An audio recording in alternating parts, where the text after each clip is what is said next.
I'm going to give it to both. First to Deb and then to Pam to get rolling. Okay. Hi, everybody. First, I wanted to see how many folks are from Newton. Everybody, right? How many folks are from Waban?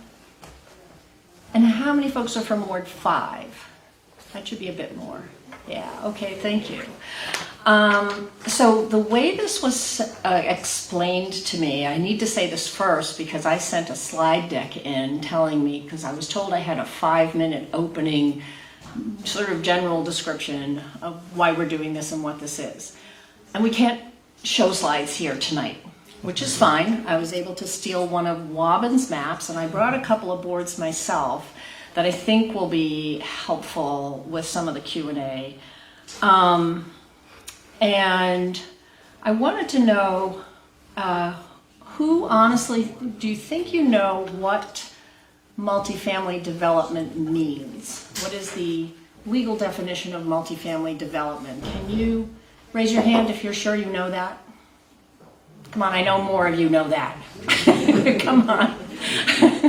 All right, but that's important. So multifamily development in Massachusetts code and in our zoning, reflective of the code, means 3 or more units, okay? And that's important because we have 1 and 2 family neighborhoods that are multi-residence districts, but they don't allow any more units than that by right.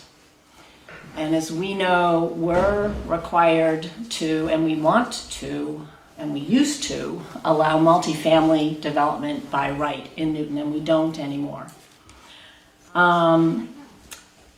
So we'll talk about that. Did somebody say why not? So we'll talk about that. The other thing I think might be important, because we have proposed a zoning overlay district. How many people know what a zoning overlay district is? Come on, Rick, I know you know. All right, but a lot of people don't, and no harm, no foul.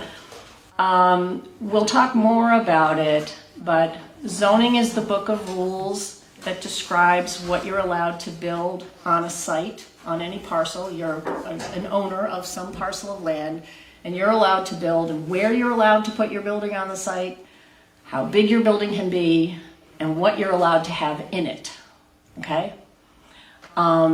So we have zoned all of the land in Newton, right? That's publicly or privately owned.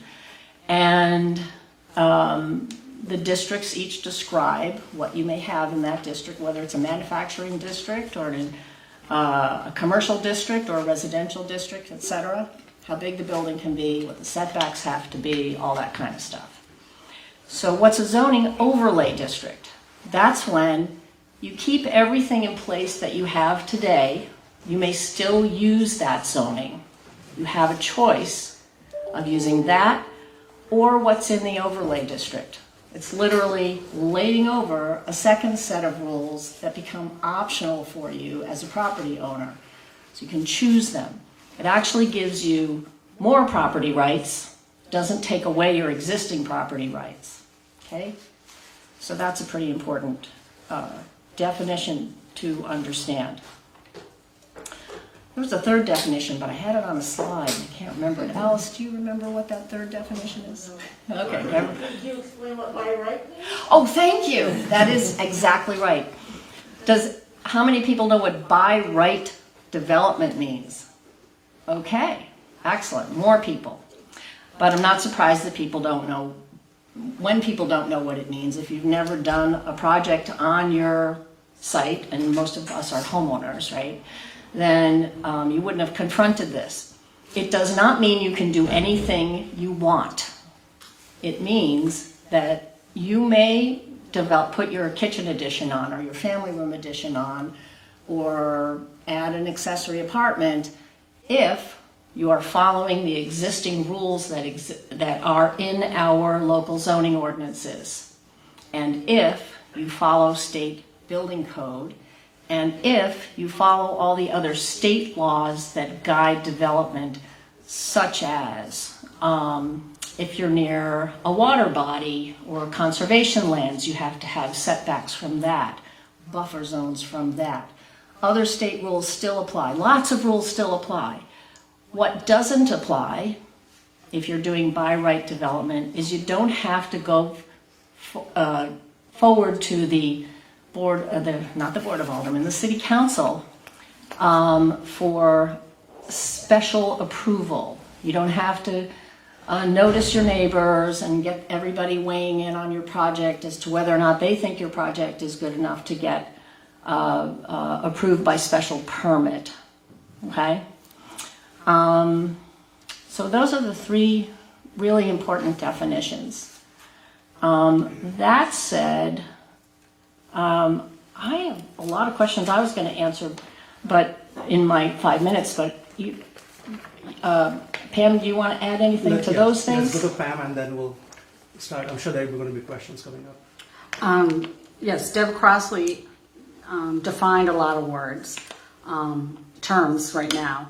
One of the reasons we need to zone for is the MBTA Act, where they came out, and I believe, was it 170 or so? 177 Communities, and depending what type of service you have, or if your town's adjacent to service, so if you got a train service, or if you have a bus station, or if you have, light rail, like the Green Line, determines how many units you need to zone for. Now the thing is you need to zone for it, you don't need to build it.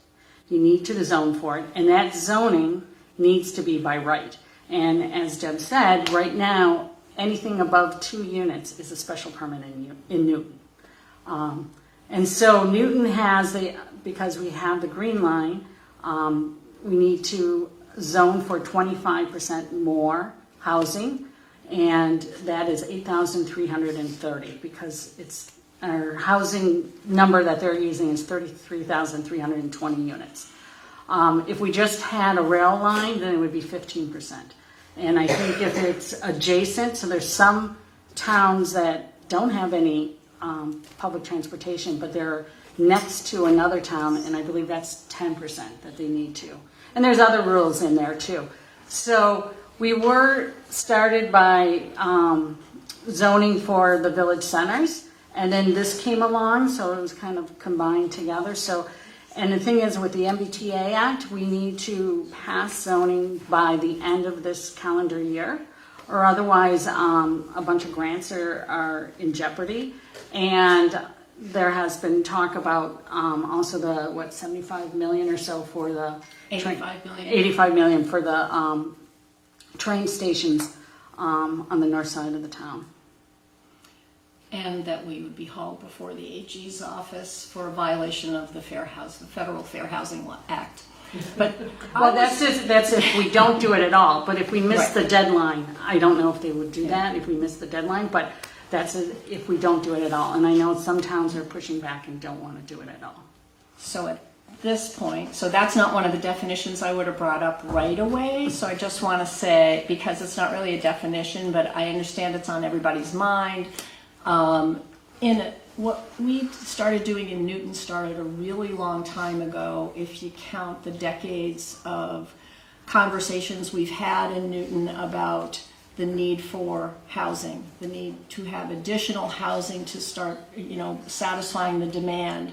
And we haven't done that, and our zoning laws have prevented us from doing that, so that's raised the price a lot. And it's also meant that a lot of people can't move here. And a lot of folks who live here, who are aging, who don't want to age in their old Victorian house or whatever with too many stairs, don't have anywhere to go, so they leave. So we have a housing shortage here. Recognizing that, and it's regional. It's serious in Newton, and it's serious in Massachusetts. So recognizing that, we passed a comprehensive plan in 2007 that said we need more housing. 2 mayors before Mayor Fuller said, we need more housing, we have to change the zoning laws. Still nothing happened. The comprehensive plan said we need to change the zoning laws. Still nothing happened. We dabbled with it over the years, as Councilors Lipoff and Danberg and Wright, who I think are all here, all know. And we've made some changes to the zoning. We've cleaned some of it up, but we have not done the overhaul that we feel we need to do. So well before the MBTA communities law was passed, mandating these 177 communities to change their zoning to allow multifamily housing by right to help fill that need. Long before that, we started to work intensively on a plan for our village centers. And it's not just about housing. Housing is huge, but it's not just about housing. I've lived here 38 years, and you watch I've watched as the types of stores, goods, and services in our village centers have become less and less diverse. Lots of banks and nail salons in Newton Center. More, higher turnover. Businesses can't make it. More empty storefronts, some for a really long time. Newsworthy recently of a couple of dry cleaners, one in particular in Newton Center, going out of business and saying, we're going out of business because Newton Center is stagnating. Why is this? Not enough customers, not enough feet on the street. So this is why we're doing this. We're trying to change the rules because our rules are too strict. They don't allow property owners to improve their properties in a way that will help them navigate changes in the economy over the years. It's not natural. We need to be able to grow and evolve. Not too much. You want to try and find that right spot, the right density, the right mix of uses, all of that. But that's what we've been focused on the last almost 3 years, coming up with this Village Center Overlay District. So if it's okay, let's jump into the questions. Maybe I'll ask a couple of questions to get started. They have come from him, and then we'll open up for it. And then we'll open up for anyone to ask questions. This goes to either of you, really. What are the signs that Waban is in need of revitalization? And how would the proposed zoning district improve or not improve economic activity in the village? There's a second question related to it, so let's just ask it at one time. We have ethnic stores, and I think they're referring to Waban Market, Barry's Deli, that have been around for a long, long time. How will you ensure we preserve these cultural gems? Those are a lot of questions. Do you want me to go first? Yes. You're also from Waban area, in Ward 5. Well, I'm not from Waban, but it's part of my district. Yeah. I'm an Upper Falls kid. But yes, I spend a lot of time in Waban as well. Waban's one of our smallest villages. It has a T-stop right in the center, right? But a relatively small business district. The Village Center Overlay District, you can see it here. Get away from the mic. Stand up. There's Waban, okay? And you see, I think I have to take a step back because I don't know how many folks understand what the Village Center Overlay District includes. Right? I'm looking at some folks who look like they're pretty new to this issue. And if I'm wrong, just tell me to stop. But the Village Center Overlay District recognizes that all our villages are different. So yeah, we're laying over 12 villages or 3% of the city's land area, which doesn't sound like a lot, but these are important places, right? Primarily, we're laying over the business districts, which don't allow any more than 2 stories by right today, or any housing above retail since 1987, right? So that multifamily housing isn't allowed in the village center. We want to allow it. We want to allow people to live above the shops and the restaurants and so forth. Yes, and a bit of a higher concentration than surrounding neighborhoods. Much more of a concentration than what we see in a lot of Waban, right? so that you have people upstairs. You can come. Your customer base then is right there.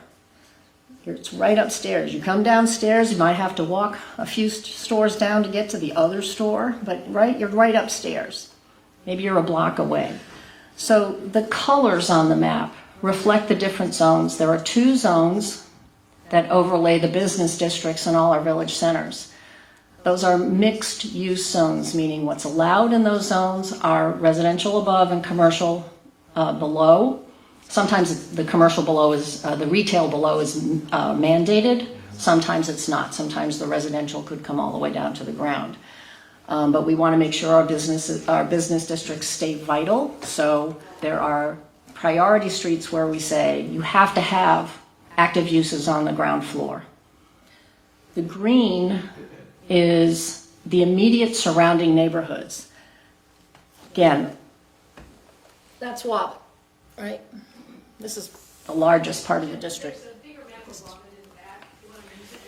There is, but I don't want to go back and forth at the moment, so if somebody wants to bring it up, that's fine. But you can see Waban has a tiny bit of red. That's the densest district. A little bit more blue. That's the less dense district. And by density, there's lots of metrics, but we allow what's called 4.5 stories in the red, 3.5 stories. You want to be Vanna White for us? Vanna White. Yeah. Hold on a second, I'm losing one here. I just want you to know I brought my own easel. Okay. So here's Waban. You see a little better now? There's the red. The highest density district is right along the T. The highest density zone proposes just 2 parcels right along the T. That would mean that we have to work with the state because the state owns one of those parcels and it's right along the T. So it isn't as easy a project, even though it would be, this is what we're saying is allowed by right, we still have to, the city of Newton still has to work with the state on such a project. But it's right there. The blue next to it and across the street, and then over where the landmark building and site is, and across the street from that, the churches, which I can explain why we have the churches in there, would be allowed 3.5 stories by right, and the same mix of uses, mixed use. So the churches, we've overlaid the Village Center Overlay District on a lot of churches and temples and the Masonic Temple in Newtonville, important buildings that we care about and we don't want them to go away. But we want to give them options for how they're allowed to use their buildings. Right now they don't have those options, and so they have to come in and go through a long process of special permit or licensing in order to be allowed to have other uses in their buildings. And as most of us know, many of our churches and temples and so forth are struggling as well to pay their rents, their building costs, with congregations that may not always be so healthy. So they're bringing in, I don't know, a cultural arts program, a daycare program, maybe a cafe, bookstore, whatever. We just want them to be able to do that without having to get special permission. This block here in Waban is where the landmarked strong block, the entire parcel actually is under the jurisdiction of the Historic Commission.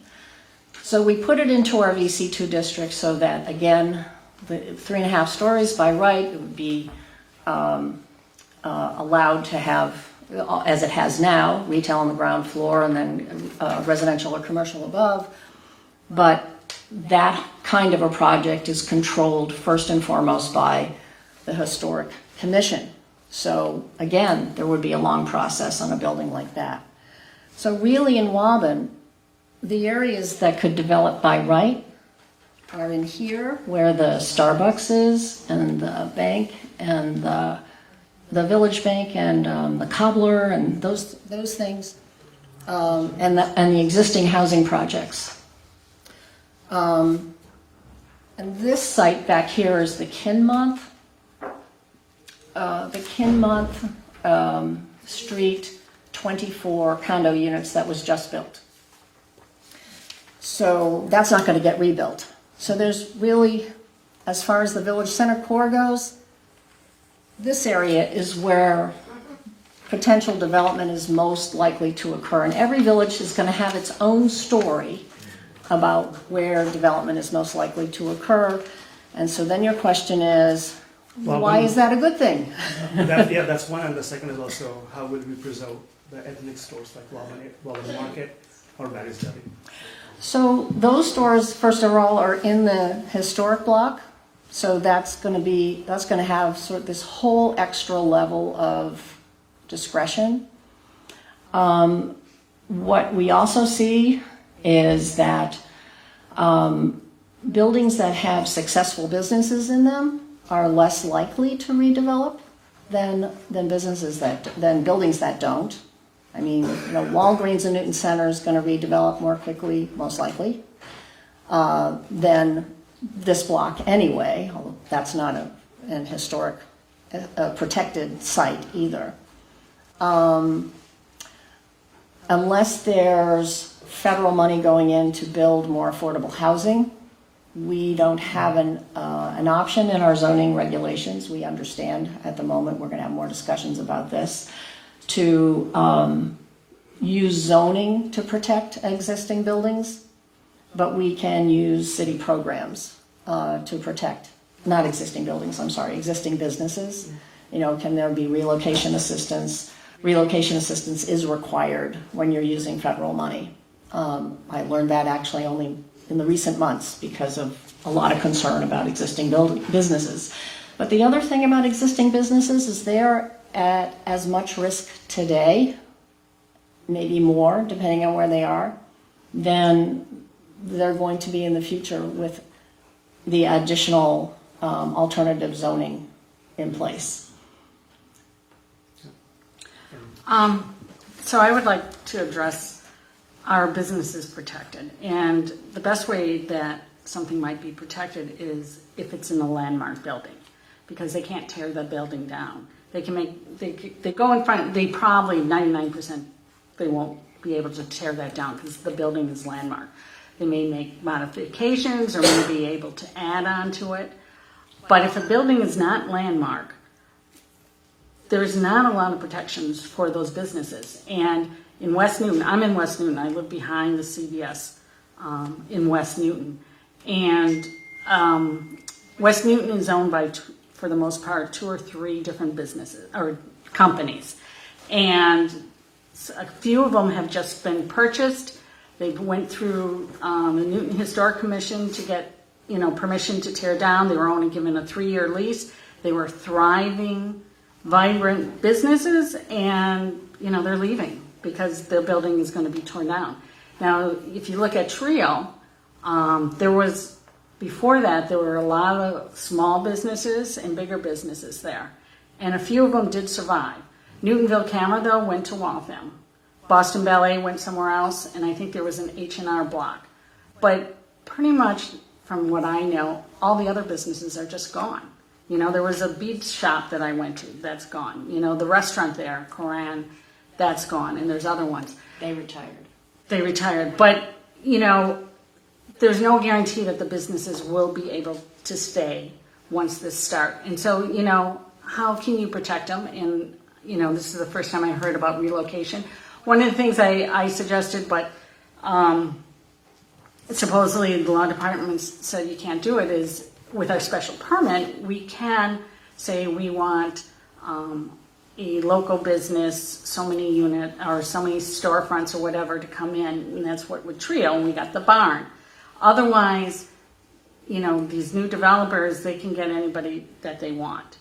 And generally banks, take long leases and pay a lot, and so you do get a lot of banks. So that's something Banks are not on use that are being allowed in the VCOD. On the second floor they're allowed, yeah. Right. Yeah, okay, not on the first. But, so I am worried about that. There's not a lot of protections for businesses. And with me talking to business owners, I hear they're worried too. Okay, this is the second question, which I'll ask before I turn it over.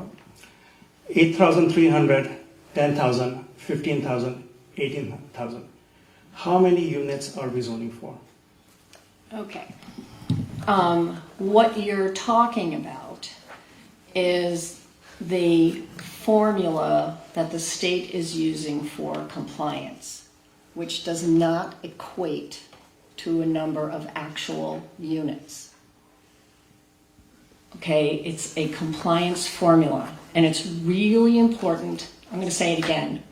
The MBTA compliance formula does make a bunch of assumptions in their formula, and then they apply it to 177 communities. It is not a build-out analysis, which means it does not equate to an actual number of units that could be built.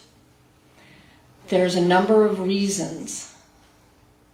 I don't know if Kathy Pillsbury is here, but she put a quick article, there she is, of course you're here, put a quick article in the FIG this week. You might take a look that it just simply enumerates several of the reasons why this is not, you should not use it as a build-out analysis, okay? So the MBTA formula says that as of 2020, the city of Newton had X number of housing units, and that because we're a rapid transit community, by their formula, we needed to show that we could add another 25% of units. But then they said, well, okay, so whatever your metrics are that you put down on the site, so on one of our sites, let's say we can have a 10,000 square foot footprint for the building times 3.5 stories, right? So the half story is more like 2/3, so that's 30,000, let's say that's 37,000 square feet. What they say is, okay, we're going to assume that you can have a number of units in that building by dividing that square footage by 1,000, right? That would give me 37 units. But then that doesn't account for circulation space in the building. Take 20% off. So that gets you back down to around, do my math, 3,000? 30,000 square feet, 3,000? I'm sorry, I'm getting mixed up myself, 30 units. And then, I'm sorry, something wrong? No, I think we want to keep it time. Yeah. Well, I'm trying to explain this. You want me to explain it? It's complicated. I'm sure it's complicated, and I'm sure there are going to be many other venues. I think if there are easy answers. There's not an easy answer to this question because these numbers are being used to terrify people as though all of a sudden today or tomorrow after we pass this, we're going to be building 8,000 units, or if you count all the villages, 15,000 units. It's not even possible. You can't add what comes out of the compliance formula to what exists on the ground. Our community is entirely built out. If all the 24 units already exist, but you could put 68 units on the site by the formula, and those 24 units are new, like at Kinmont Street, you're not going to tear that building down and put up 68 units. And why aren't there 68 units there now? Well, because all your units aren't 800 square feet. They're more like 1,500 square feet, or whatever they are. So the formula is flawed and grossly overcounts the units. Is that a simple enough answer? It is, but I think before I go, but I do want to, it sounds like the city has not, the formula is flawed, but city has not made any assumptions and put out that we believe based on everything what are rational, reasonable for Newton, these are the number of units. Is that a number out there at all? We have not done a build-out analysis, nor has any other community, because it's not accurate. You can't do it. What we hope is that this overlay district is going to be creating housing. Housing takes a long time to create. As soon as we get something filed, something even proposed to the city, we'll know about it, like what's coming in, what's being inspired by this rule. And when we see that, we'll get a handle on, okay, it's working over here or it's not working over there. We're getting something over here. What is it looking like? Look how slow the construction industry has been over the last 10 years, you know? And we have a lot of room to grow in Newton under the current ordinances, as difficult as it is to get stuff built. We've only built 2.1% more housing in the last 10 years. That compares to the state level of 6.8% new housing units over the last 10 years, which is low nationwide, which is why people are moving out of Massachusetts. Okay. So I'd like to address that. I kind of beg to differ on this. So the MBTA Act is 5 villages, and there's 7 other villages that we're upzoning. So the number we talk about is 8330, and it is just a formula that it's a one-size-fits-all, and for all the communities, so it's something to, to aim for. And presently in our zoning, what limits the number of units is for the most part, is FAR, floor area ratio, and also the size of the lot. And it might be, if your lot's 20,000 square feet, it might be 1,000 square feet per unit, so you're allowed 20 units or whatever, unless you get special permit to go beyond it. So myself and Councilor John Oliver asked, well, what's the total number for everywhere, for all including the other additional 7 villages? And we were given the response, it's too difficult to do, it's too hard, we don't have the time, we don't have the money. So John and I, what we did is we downloaded basically the entire city of Newton, took out the lots that are being upzoning, and we change it each time there's a change in there. We put in the setbacks that are required and the heights and things like that. And we have a database basically. And you can go in, and right now it's, you can go change, right now we put in 1,000 square feet per unit. Could be, someone might do 1,200 or whatever. So we did that for every single lot. Now some lots are really small and they come up with 0 because they're so small. But it's owned by one guy who owns 3 lots. So really it's bigger, but we didn't look at that. And so we put it through there and we come up with a number. And so for the MBTA communities number, it comes out to a little over 9,000. Now, it's actually a little bit bigger, but we're only being able to count 9,000. I can go into more detail, but I'm too much into the mud as it is. We also looked at the other villages too and what they're contributing. And that's, for a total of 15,000. Now, is that going to happen? No. That's total, possible, whatever. But then the next question is, what is the build out? What percentage a 20-year build out? Now, the city did do it for the Washington Street Vision Plan.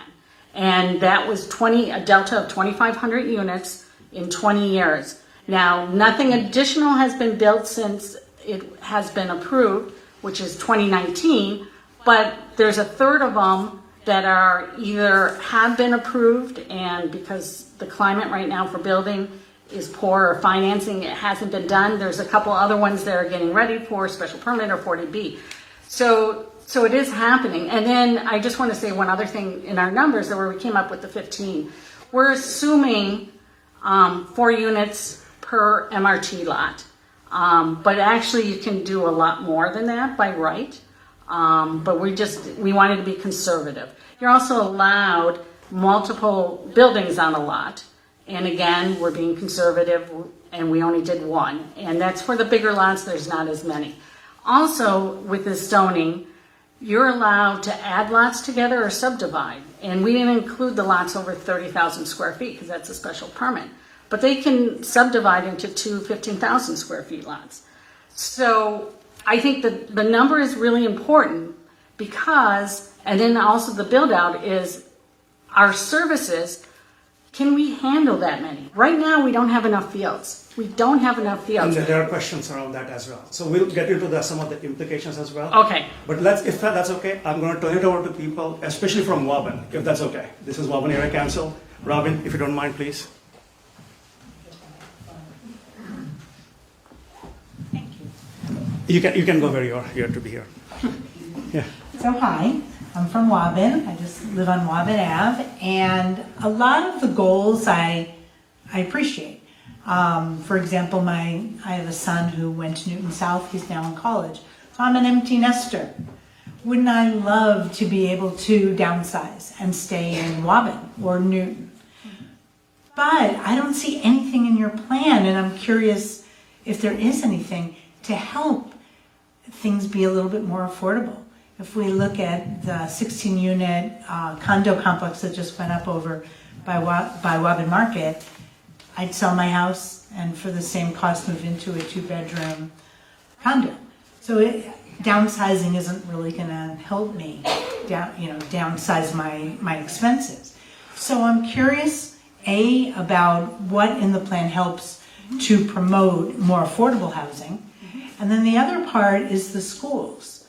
I don't know what plan there is for being able to, for all the influx of students to be able to go to our schools.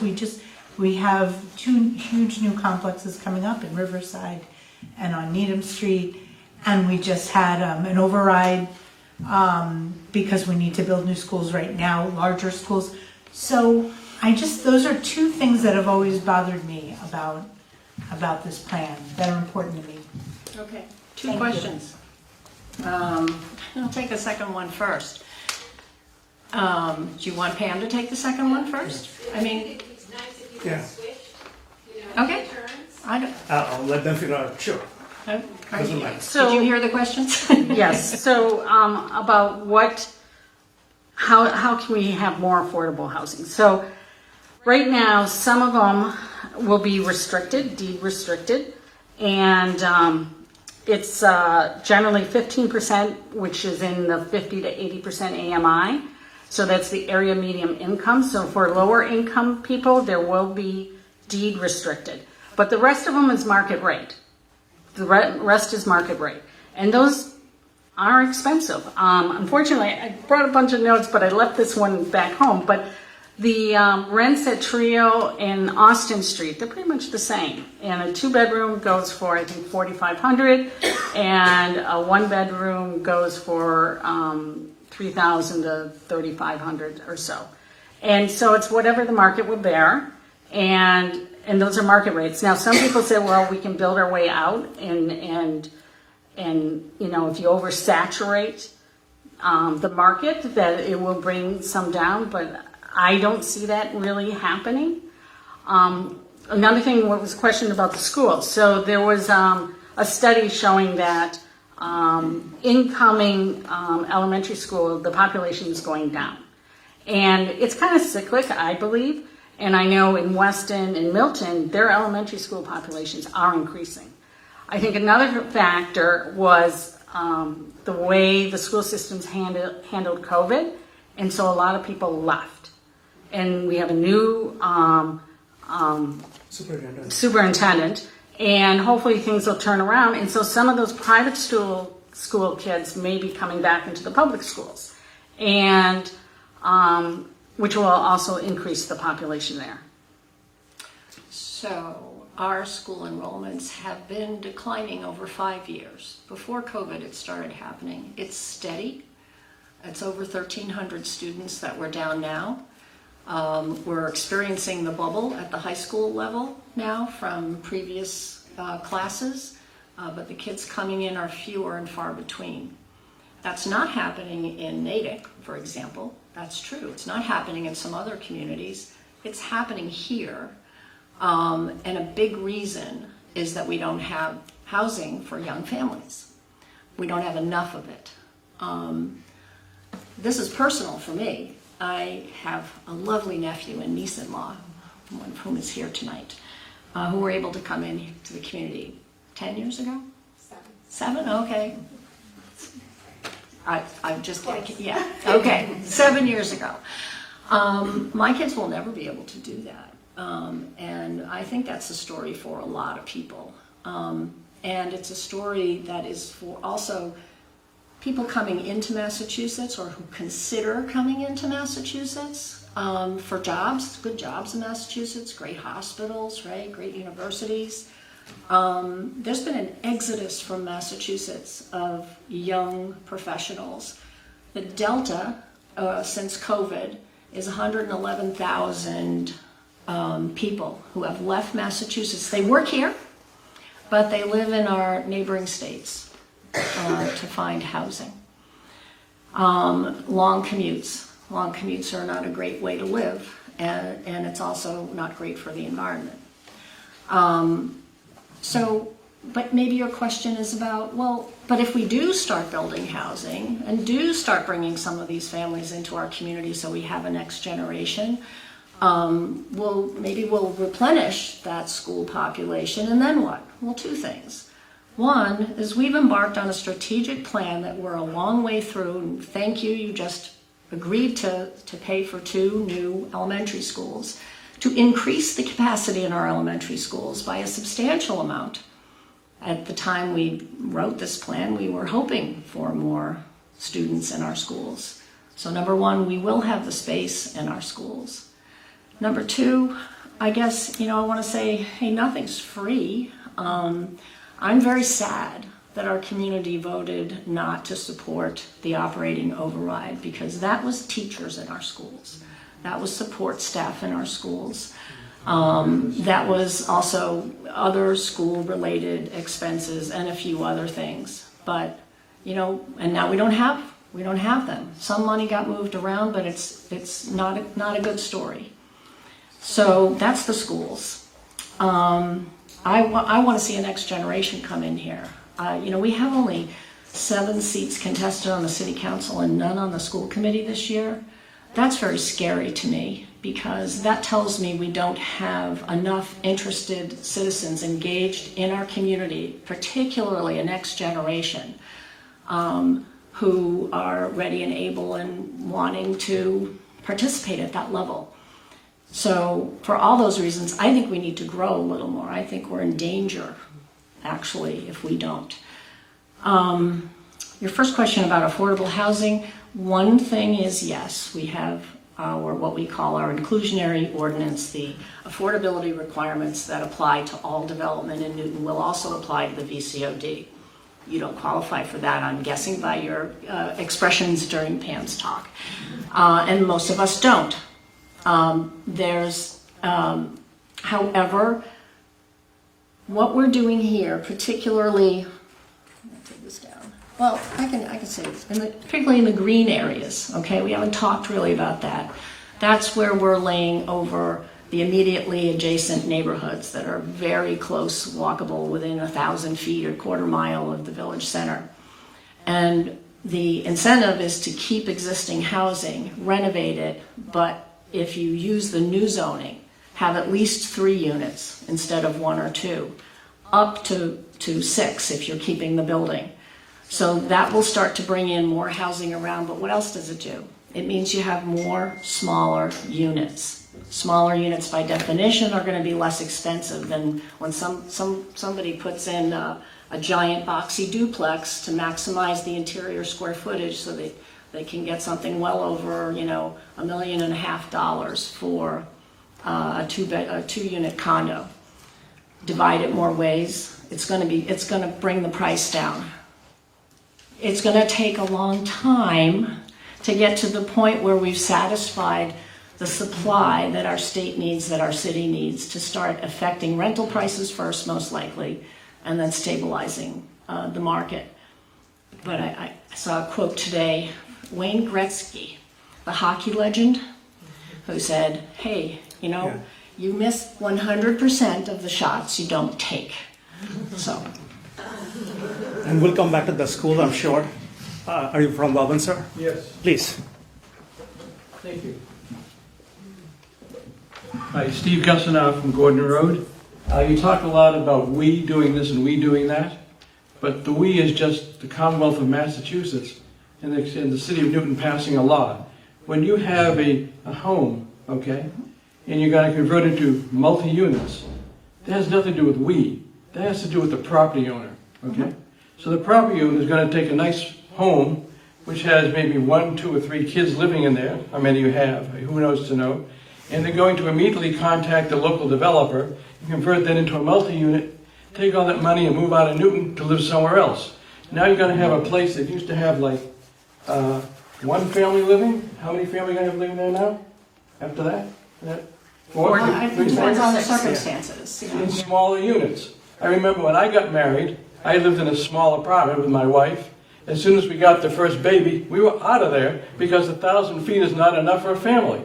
So it looks like we're going to become a bedroom community around Waban where people move in, have a child, and scoot out of here because they can't afford to live in such a tiny apartment with a child. There's no backyard. It's just, you can't live with a child and then maybe have another one. You're going to be gone. Because that's why they're moving to Natick and some of the further suburbs. That's why our schools are losing population, because the population is getting older in Newton, and people can't afford to live there. But you're not going to be able to raise a family in small little boxes. And when this all is said and done, what provisions are there for a review board to look at what's being constructed and will have any kind of a beauty to add to the neighborhood? Are we just got a bunch of shoeboxes lining our streets? Thank you. So that's the question. So, Sorry. what you go first. More than one question. Yeah, so right now, this is by right. So there's not a review board to look at what's being built. They have to meet building codes, they have to meet our ordinance. So it could be boxes. The MRT, I actually like the MRT, but it needs work. I like the concept. And the idea with the MRT is you're keeping your streetscape. So you got the nice, beautiful Victorian, and you're allowed to add 50% onto it in the back, 20 feet from the facade. So on a street level, you're still got, it looks like the Victorian. And you can have up to 6 units there. And you're also allowed, depending how big the lot is and depending what the setback is, multiple buildings, 1,500 square foot buildings on that lot if it's a big lot, where you can have 4 units on each of those. I wanted to see more constraints on what will be built and what will be attached to the building, so it's more in keeping with the original building. If you look in West Newton and in Newtonville, they've done some beautiful jobs where they kept the original house, added on, and added a second building in the back, and it's all cohesive. But then you may get developers who want to make as much money as possible and quick and easy, and you might get boxes.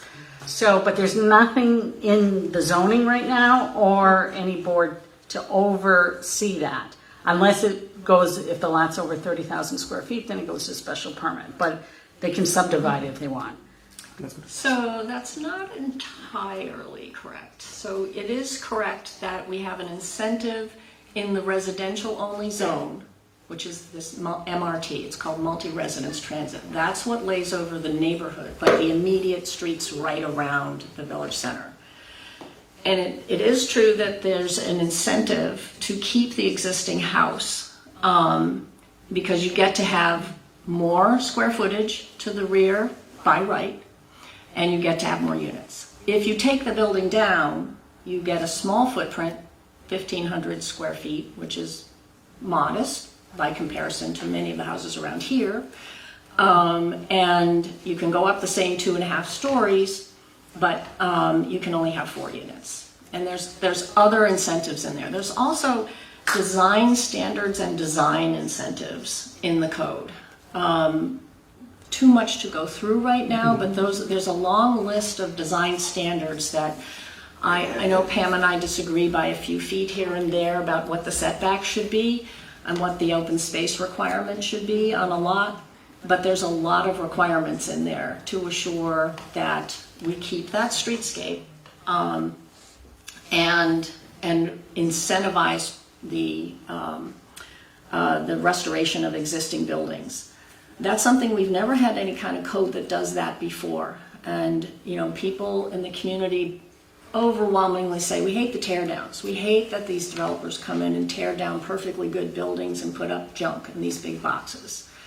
Incentives are things like you can have bays and bows and dormers without, that beyond the maximum footage that's allowed for a building, because there is a maximum. You can put your porch into the open porch into the front setback, things like that. Same with the buildings in the village center, so that we won't just get big boxy, buildings that are not articulated. Building codes also are very stringent today, and Newton has adopted the most stringent building codes that are going to mean new buildings have to be of a very high quality today. So we'll be durable and energy efficient, for example. We'll go to a non-Waban person, and we'll go back to Waban, please. For Waban? Or someone else. Go ahead. Hi, I'm Eric Karp. I live right across the street next to the Bank of America. Hi. Hi. Steffi Karp. Yeah, exactly. Yes. That's my claim to fame. Yes. I'm married to Steffi. 2 questions, just a little bit detailed. First is, on the issue of an MRT, our house happens to be non-conforming because it was built before the requirement, so we don't have the required side yard. So if somebody wanted to develop our house into a MRT, what happens to the non-conforming side yard? You actually have more rights than anybody because you are an existing non-conforming use. In addition to, you can keep exactly what you have, and the rest of what you put on could just meet those required setbacks. But you also have the opportunity to continuing a non-conforming setback by special permit, which is a right that's given by state law and that we exercise in the city council. Okay. My second question happens to relate to my neighbor, Bank of America, and that is, since the back half of my house is almost on the lot line, my question relates to how dense could somebody put a building on that lot? So is MRT a residence? Residents only. That's a residence district. Does that mean that I think it's 20-foot side yard, minimum side yard would apply to a development of the Bank of America property? Yes. That's a Yes. blue one, no? Bank That's of purple, Right. yes, That's exactly. purple. Yes, but I think I know what you're saying. So there's have you actually read the code? Because it sounds like you have. I have. I'm a recovering lawyer. Excellent. So when you are in a residence district of any description, whether it's a new residence district, the MRT, or a pre-existing one, there's a setback requirement from a business zone or a mixed-use zone, whether existing or new. Actually, not in the existing, but in the new, of 20 feet. Okay. Yeah. Thank you. So you're golden. Yeah, so, which is true, is that because you're MRT, or if you're not getting upzoned, if you're SR, MR, any VC building would have to have a 20-foot setback. And there's also the additional, gets more detail, can only be 3.5 feet, and then at 50 feet, then it can go, or 3.5 feet, 3.5 stories, and at 50 feet, it can go up higher.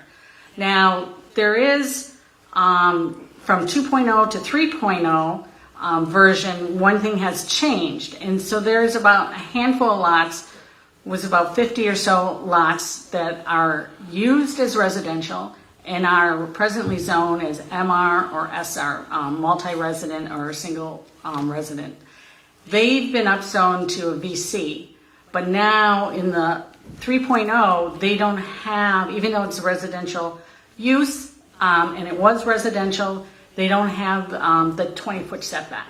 So the abutting property, the VC property, can build right on the property line or 5 feet from the rear property line. There's a few in most of the villages, not all the villages, and that's something I'd like to change, and I need to write a little bit more about it, but they've kind of lost that. Can I ask a quick one before I move to that? The half. What is a half floor? I always got confused. Like you said, 1.5. You said 3.5. So if there's a quick answer, if there's a long, then I'll go to. So a 3.5 story building is 4 stories tall, but the front and the back of the building, that top floor, is set back 10 feet. Or Or it's a pitched roof. And if the building is on a street on 2 sides, the side that has the street will be set back 10 feet. A simple way to think about it is we're allowed 2.5 stories today in our residential districts. The half story is not literally a half. This has always been the case in our residential districts. Any of us can have a 2.5 story house. There's a maximum height to the peak of the main roof, and there's a maximum amount of floor area under your roof that you're allowed to make into what they call habitable space in the code, that in which you can stand up, basically.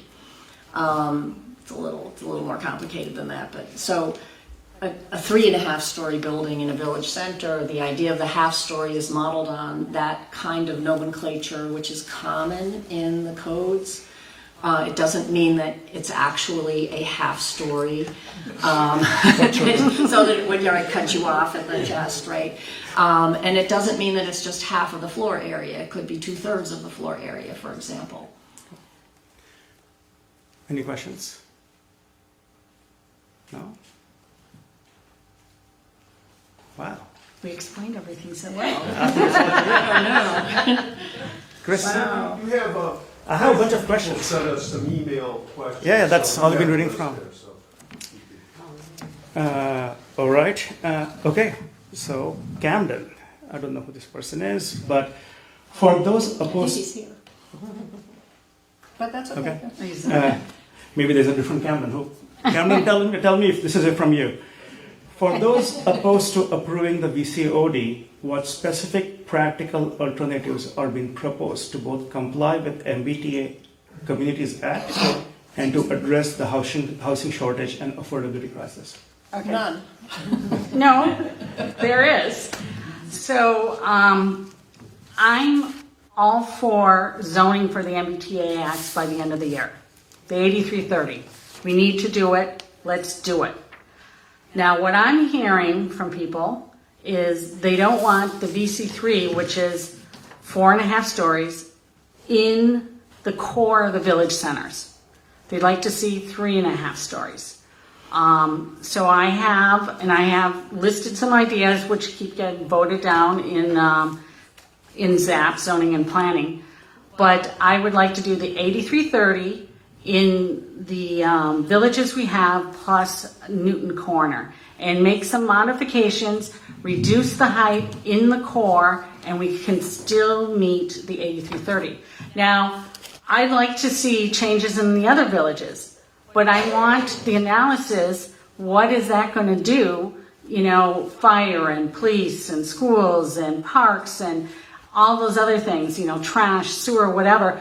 I want to see those analysis. I'm an engineer from my background, so I'm all about data and numbers and that. And also, as an engineer, and if anybody out there is an engineer, whatever you design, you're constantly breaking. You're trying to find the loopholes and things like that, so you have a more robust design.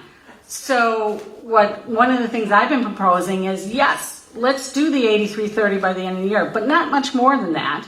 Let's get the heights down. And then we have to, move a little bit. We took out VC1 on Route 9. We're allowed 10% outside of the transit area and the most dense. I went through the different villages that have units is Newton Corner. So let's add, 35 acres from Newton Corner into it, and we can get to those numbers.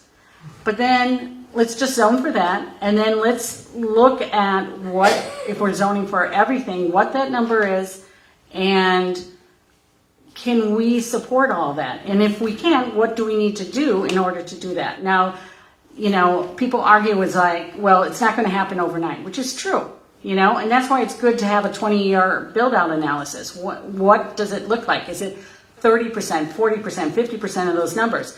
For the Washington Street Vision Plan, the 20-year build-out was, I think, close to 50%. And that's where they came up with the 2,500 units. I see it once you open zoning, and that was all by special permit. Now you're going to open up the zoning is by right. And I see it as kind of a step function. So you're going to open up the gates. Developers have been telling me, we're just waiting to see what's happening with the zoning before we're going to move on. And so I think you'll get a lot more building at the beginning, but eventually you'll get up to that 20-year build-out analysis. Again, let's zone for the 8330. okay? And I think there's issues with some of the items, like the MRT, there's things that I'd like to change in that, to make it even more favorable. And then, let's nail down some of these other things and then zone for the other ones, but we also need to see the effect on everything else in the city. Do you have anything? I do. I see some other hands up, but I would like to say that the question was, what are the practical alternatives that can work and also serve our major goals? Could you read the goals as they were stated by Mr. Camden. By the way, is that you, Camden? Is it? Okay, all right. Address housing shortage and affordability crisis. Thank you. So we've been working on this for almost 3 years, and nothing is perfect. Nothing is perfect. We have the option of putting this in place and watching it very closely. Somebody asked, I'm not sure if he's still here yet, about our ability to review and monitor. Of course we have the ability to monitor over time. Building from concept to actual building is a long period of time. That gives us plenty of time to see what's coming in. Just like the school department does enrollment projections, they do it for every 5 years, not every 20 years, because they can't tell who's going to move into the community, who's going to have babies and so forth, and what the demographic looks like that far in advance. And we can't tell that far in advance. But, okay, what Councilor Wright is talking about is cutting the baby in half. We have proposed a set of rules to give all of our villages a chance to grow and evolve and serve our needs, not just 5 of them. And if some of the rules need perfection, or Councilor Wright wants to perfect them over any period of time, amendments can be proposed. They can be proposed in January, as long as we're not depleting the effort to the point where we're out of compliance. And that would take a lot. The reason we always build in a little bit of extra so that when we send this compliance package to the state, we don't want to send it in at exactly the unit count that their formula requires, because they might not count some of it. So, you do a little more, and since when is the minimum enough? So we are so far behind in housing production in our city and our state. I think we should try this and watch it really closely and be responsible and responsive to what comes forward. Can I just add one more thing? Really quickly. Really quickly. And so that's the 8330. We're also doing 40Bs and special permits outside the village center. And so we have not built, but have approved or about to approve 240Bs, I believe up 2,000 units. And those will be built, Those have been approved, except for the 240Bs, and that's going to be close to coming up. And that's beyond the village center. So let's move on. I think there are 2 questions which are quite related. And there's people in the audience too. Oh, there is. Okay, please. Your question?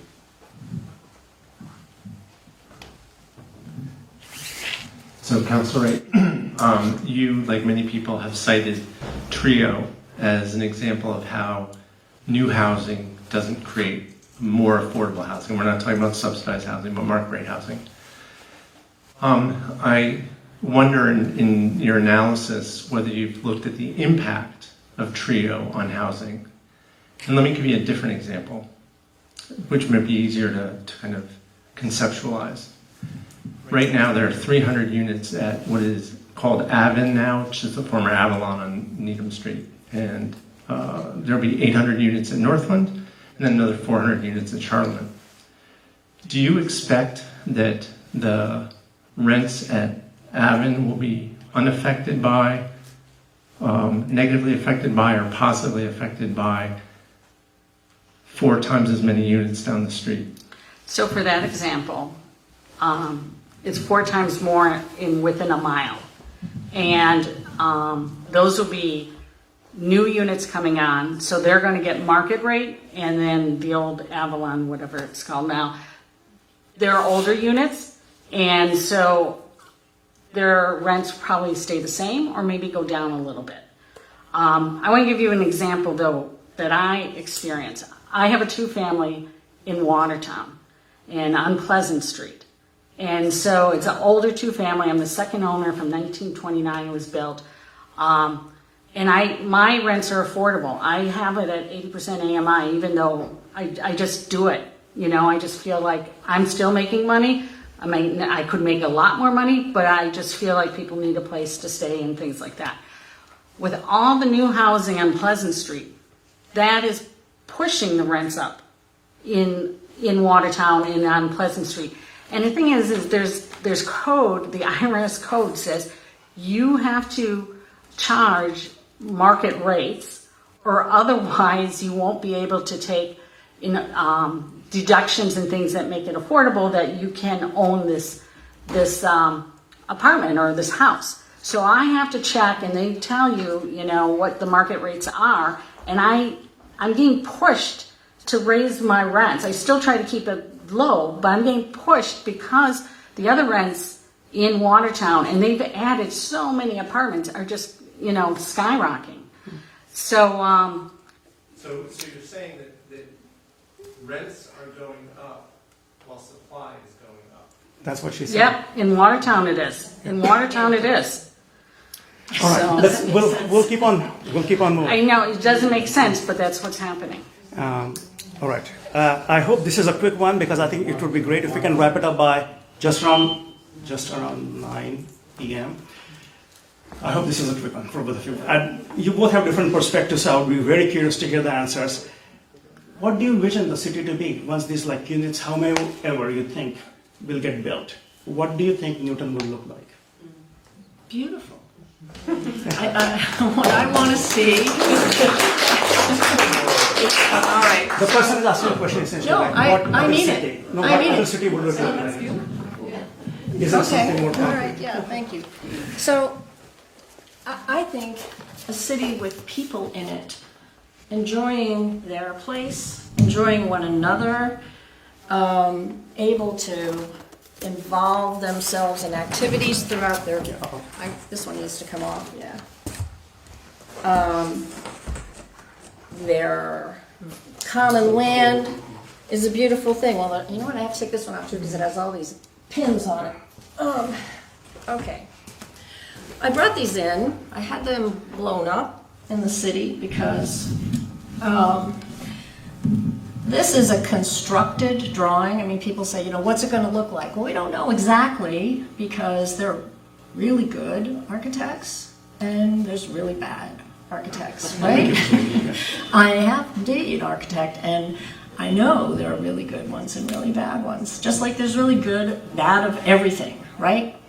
But we're allowing more density where it makes sense. We're allowing people to live in a place that can populate the stores, the shops, the restaurants, the sidewalks, so you can meet your friends, so you can hang out in the plaza or the local playground just right down the street. This is Newton Highlands, Lincoln Street. This drawing is an accurate perspective. It's constructed by our consultants. And we have a couple of these, and I love these because you're standing at the church. It's church grounds, right? Everybody know Newton Highlands pretty well? So you're standing at the church grounds looking across, just about to cross the street, right? And here's the existing 3-story building and the public plaza on your right, right? So that's the scale that it is today. This is the correct width of the street. Of course, it's a perspective drawing, so this is how our eye sees it, right? And then across the street, right now, today, you have a 1-story sort of strip mall. And Taqueria, Anna's Taqueria is there. A number of shops have moved on. That there are nail salons and those things, right? But there's that's what's on the lower floor. These two sites, because they're the largest and because they're just a 1-story strip mall, if the owners want to do anything, are the most likely to redevelop. This outline back here is of the Stevens building, which is a very important building in Newton Highlands that everybody likes. It's quite tall, actually, you can't see how high, but this shows what's allowed and what's incentivized in terms of bay windows and balconies and dormers, the half-story with the pitched roof, the other half-story with the setback. These are not finished designs, but it gives you an idea of scale, right? We have to have wider sidewalks, so there's an amenity zone with trees and room for people to put chairs and tables on the sidewalk, that kind of thing. Beautiful. That's right. So with the zoning, I see a lot more buildings like Trio or Austin Street. What Brookline's doing is in their code, they're really, they hired someone to help them write the code in order to have these buildings flow into the present buildings that are there. So they don't look so stark, the new versus the old. Some people love new buildings, some people don't. I like to keep some of the, iconic buildings and have things kind of flow into them in the village centers. Right now, at least the building here has been landmarked, but in like Newton Center, in the core of Newton Center, there's no landmark buildings. So there's a chance that any of them can get torn down. In West Newton, we do have a few landmark buildings, which is good. But what comes down, yes, this is what you can get. Please. And this will, after that, one last question, and then we'll wrap it up. Jonathan Cantor. Pam, I have a question for you.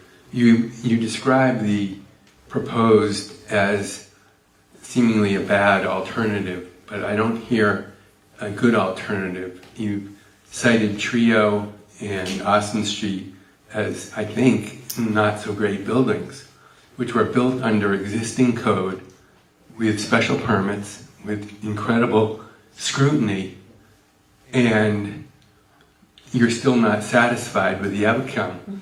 So I'm perplexed about what other alternative to the proposed zoning would be better than what we've already got, which apparently doesn't cut it. So if you take a look at what Brookline's proposing, and like I said, they hired a consultant to help with their code to prescribe, materials and windows in more detail than what we have here. The argument against it is we're going to be too prescriptive on the builders, and they won't do it. Again, we can change things. I'd rather go in that direction. If it's not work, okay, let's open it up. But I'd like to see that. And also the number of units and things like that, I do have a plan to meet the numbers. And again, I'd like to see more. But again, I'd like to see the analysis that, yes, we don't have a problem. One of the things like down on Needham Street, when I was, door knocking and that, down in that area, that little enclave, their biggest complaint, water pressure. They don't have enough water pressure. We're going to be putting, 1,200 units a couple blocks from them. Has someone looked at that about the water pressure? No, nobody has looked at it. I've asked about it, but, it hasn't been analyzed. It's like, no, we'll have enough.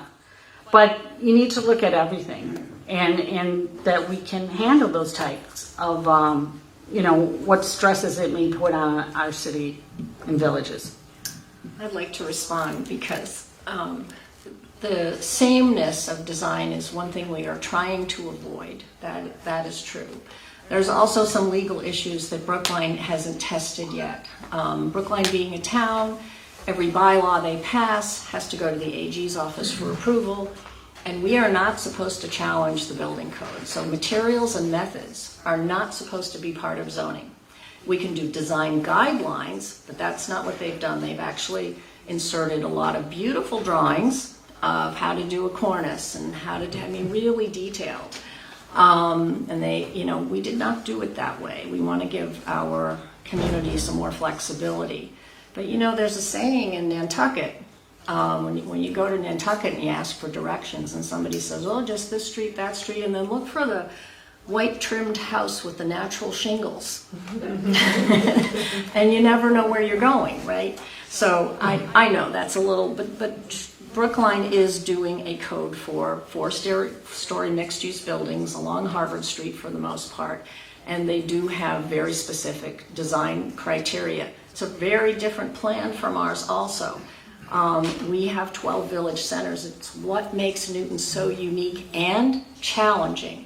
So we have so many boundaries, and one objective, which I think the MRT district does meet well, is that since 2005 we've been talking about the critical importance of figuring out the zoning so that we enable soft transitions, sensitive transitions from our business districts to our neighborhoods. And I think we've achieved this with this MRT district. Even if you and I disagree on whether the front setback should be 20 feet or 25 feet, I think we've still achieved it. The basis of the design for the district, the rules, is good. I'll ask this last question. I'm sure everyone will agree it's one of the important questions of our time. And I hope we can answer that in 1 minute so we can let people go home.